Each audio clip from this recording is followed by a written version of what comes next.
سلام بچه ها، منم بهتون روزای ماینکرافتی بگم.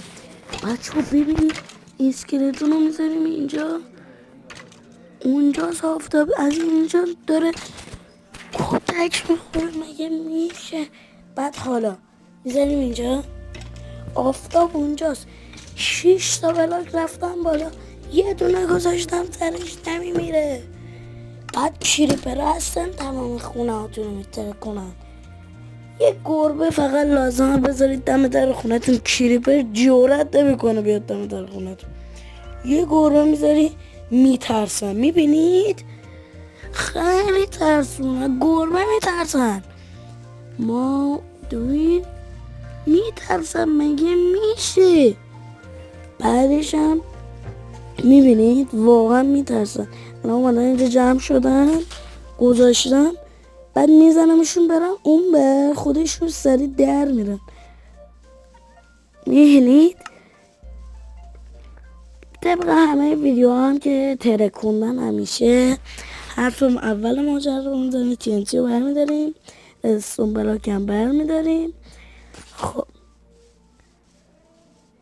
استون بلاک رو برمیداریم، میریم بالا، میریم بالا میخوایم، چون کریپر هم میخوایم انتقام بگیریم، اولین کار میکنیم میزنیم 3 تا دونه تموم. اوف. خب بریم بعدی. این بیچاره که اصلا، خب اینه که هم میتره کنیم، بوم.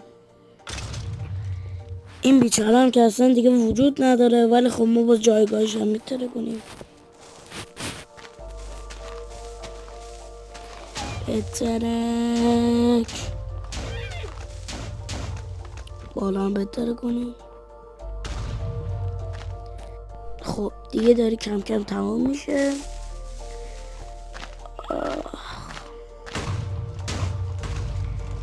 خب دیگه اینجا هم یه کریپر دیدم، چون گفتم کریپر بی تربیته یه ترک کنمش.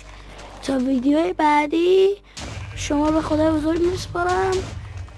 خدافظ. لطفا لایک کنید، حمایت کنید. خدافظ.